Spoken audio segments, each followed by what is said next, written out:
Okay, I will show you the book that most people voted for this week's Read Aloud. And let me tell you, I had to build about 500 different magnificent things to try and get this to work out because I want to use an app called Novel Effects, which adds sound effects to your read alouds. And I thought, well, that'd be pretty fun.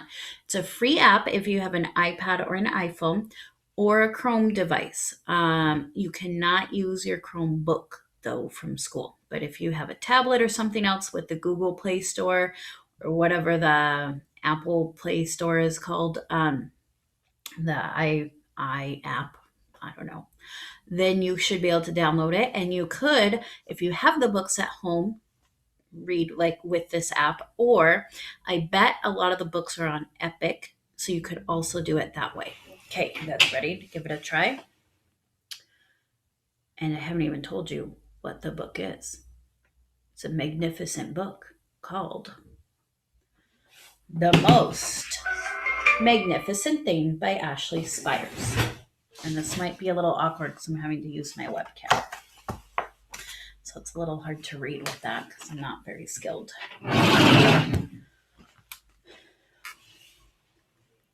This is a regular girl and her best friend in the whole wide world. They do all kinds of things together. They race, they eat, they explore, and they relax. She makes things, he unmakes things. One day, the girl has a wonderful idea. She is going to make the most magnificent thing. She knows just how it will look. She knows just how it will work. All she has to do is make it. And she makes things all the time. Easy peasy. Lemon squeezy. First, she hires an assistant. It says here you have fetch experience. Good experience. Next, they gather their supplies. They set up somewhere out of the way and get to work. Watch your step. Important work going on here.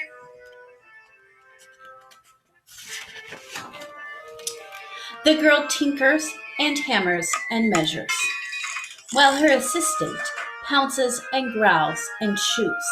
I agree, assistant. When she is finished, she steps back to admire her work. She walks around one side. Her assistant examines the other side. It doesn't look right. Her assistant picks it up and gives it a shake. It doesn't feel right either. They are shocked to discover that the thing isn't magnificent or good. It isn't even kind of sort of okay. It is all wrong. The girl tosses it aside and gives it another go. Oh, sorry there. She smooths and wrenches and fiddles. Her assistant circles and tugs and wags. When she has finished, she stands up and takes a long look at it. Well, Her assistant gives it a nudge with his paw. The thing is still wrong. She decides to try again. The girl saws and glues and adjusts. She stands and examines and stares. She twists and tweaks and fastens. She fixes and straightens and studies. She tries all different ways to make it better. She makes it square. She makes it round. She gives it legs. She adds antennae. She makes it fuzzy. She makes it long, short, rough, smooth, big, small. One even smells like stinky cheese. ew. But none of them are magnificent. Her hard work attracts a few admirers, but they don't understand. They can't see the magnificent thing she has in her mind. She gets mad. The angrier she gets, the faster she works. She smashes pieces into shape. She jams parts together. She pummels all the little bits in. Her hands feel too big to work, and her brain is too full of all the not right things. If only the thing would just work. Why won't you work? Crunch! The pain starts in her finger. It rushes up to her brain and she explodes. It is not her finest moment. I'm no good at this. I quit. Her assistant suggests a walk. Fine. I bet Otis would like that idea. What do you guys think? It is not much help at first, but before long she starts to feel different.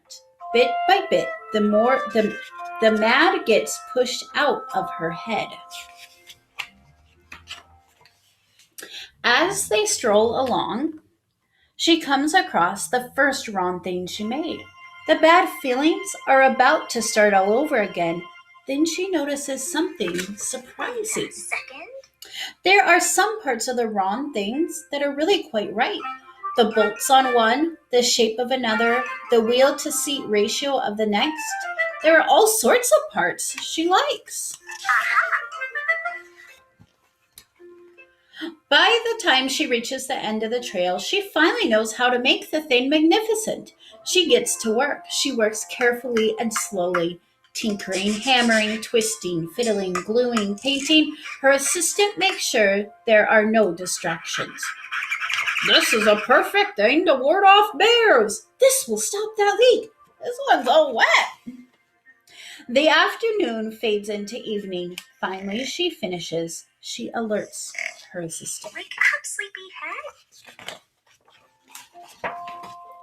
The pair take a good long look. It leans a little to the left, and it's a bit heavier than expected.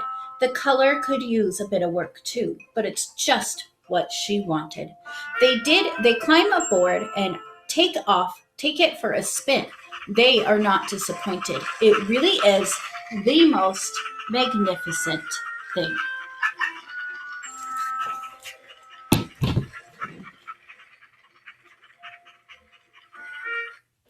Okay, I hope you enjoyed today's read aloud. Remember, if you have the internet connection, you want to keep your brains growing stronger. And if you don't, then you have your paper packets and you also get to keep your brains growing stronger. Please make sure you are logging on to Google Classroom and doing all the work for the week. Okay, that's going to really, really, really, really help you finish off second grade strongly and have a great year in third grade. We also will have a Zoom meeting tomorrow and Thursday. Okay, so I will put those links in Google Classroom and send a message out to your parents as well. All right, have a great week, everyone.